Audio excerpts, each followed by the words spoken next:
Hi friends, ഇന്ന് നമ്മൾ try ചെയ്യുന്നത് സിമ്പിളായിട്ട് ഉണ്ടാക്കാവുന്ന ഒരു നല്ല അടിപൊളി ചോക്ലേറ്റ് റെസിപ്പിയാണ് കേട്ടോ. അതിന് വേണ്ടി നമുക്കൊരു 8 സ്ലൈസ് ബ്രെഡാണ് എടുത്തിട്ടുള്ളത്. അപ്പോൾ നമ്മളത് കൈക്കൊണ്ടൊന്ന് പിച്ചെടുത്തിട്ട് ഒന്ന് ക്രഷ് ചെയ്തെടുക്കുകയാണ് കേട്ടോ. അപ്പോൾ നമ്മൾ 8 ബ്രെഡും ഇതുപോലെ ഒരു പാത്രത്തിലേക്ക് ക്രഷ് ചെയ്ത് മാറ്റിയിട്ടുണ്ട്.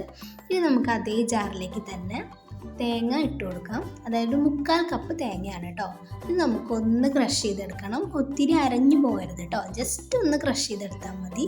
ഇനി നമുക്ക് നല്ല പാത്രം ചൂടായി വരുമ്പോൾ നമുക്ക് ഈ ക്രഷ് ചെയ്ത തേങ്ങ അതിലിട്ട് കൊടുക്കാം കേട്ടോ. എണ്ണയൊന്നും ഒഴിക്കേണ്ട ആവശ്യമില്ല. നമ്മൾ പതുക്കെ ഒന്ന് ഇളക്കി നന്നായിട്ടൊന്ന് ചൂടാക്കി എടുത്താൽ മതി കേട്ടോ. അപ്പോൾ കരിഞ്ഞു പോകാനൊന്നും നിൽക്കരുത്, ഒത്തിരി മൂത്ത് പോകരുത് കേട്ടോ. അപ്പം നമ്മുടെ ആകെ ചേഞ്ചായി പോവും ടേസ്റ്റ് എല്ലാം. അപ്പോൾ നമ്മൾ നന്നായിട്ടൊന്ന് ഇളക്കി കൊടുക്കുകയാണ് കേട്ടോ. ഒരു മീഡിയം ഫ്ലെയിമിലിട്ടിട്ട് ഒരു 2 മിനിറ്റ് 3 മിനിറ്റ് നേരമൊക്കെ ആക്കിയാൽ മതി. അത് നമുക്ക് മാറ്റി വയ്ക്കാം. പിന്നെ നമ്മൾ പാനിലേക്ക് ഒരു 1/2 കപ്പ് വെള്ളം ഒഴിച്ചു കൊടുക്കാം കേട്ടോ. ഈ വെള്ളം ഒന്ന് ചൂടായി വരുമ്പോൾ തന്നെ നമുക്ക് ഒരു 1/2 കപ്പ് പഞ്ചസാര ചേർത്ത് കൊടുക്കാം. അപ്പോൾ പഞ്ചസാര ഇവിടെ ചേർത്ത് നന്നായി ഇളക്കിയിട്ട് ഒന്ന് തിള വരുന്നവരെ വെയിറ്റ് ചെയ്യാം കേട്ടോ. അപ്പോൾ നമ്മുടെ വെള്ളം തിളച്ചിട്ടുണ്ട്. അപ്പോൾ അതിലേക്ക് ഒരു 1.5 ടേബിൾ സ്പൂൺ കൊക്കോ പൗഡർ ചേർത്ത് കൊടുക്കാം കേട്ടോ. 1.5 ടേബിൾ സ്പൂണാണ് കേട്ടോ. ഒത്തിരി കൂടിക്കഴിഞ്ഞാൽ നമുക്ക് ഒരു ചെറിയ കയ്പ്പൊക്കെ ഉണ്ടാവും. ചോക്ലേറ്റിൻ്റെ ടേസ്റ്റ് ഒത്തിരി ഇഷ്ടമല്ലാത്തവർക്ക് അത് ഇഷ്ടമാവില്ല കേട്ടോ. അപ്പോൾ നമ്മൾ 1.5 ടേബിൾ സ്പൂൺ ആണെങ്കിൽ നല്ല കറക്റ്റ് ടേസ്റ്റ് ആകും കേട്ടോ. അപ്പോൾ 1 ടീസ്പൂൺ നെയ്യ് ചേർത്ത് കൊടുക്കാം.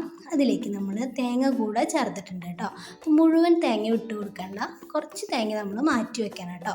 അപ്പോൾ തേങ്ങ ഇടുന്ന ടൈമിൽ കറണ്ട് പോയ കാരണം നമുക്കത് വീഡിയോ എടുക്കാൻ പറ്റിയില്ല. അപ്പോൾ അതിലേക്ക് നമുക്ക് നന്നായി തിളയ്ക്കുമ്പോൾ ബ്രെഡ് പൊടിച്ച് വെച്ചത് മുഴുവനായിട്ടും ചേർത്ത് കൊടുക്കാം കേട്ടോ. അപ്പോൾ നമ്മളത് ചേർത്ത് നന്നായിട്ടൊന്ന് മിക്സ് ചെയ്തെടുക്കാം. തീ ഒന്ന് ലോ ആക്കി വെച്ചിട്ട് നമുക്കിത് മിക്സ് ചെയ്ത് കൊടുക്കാം കേട്ടോ.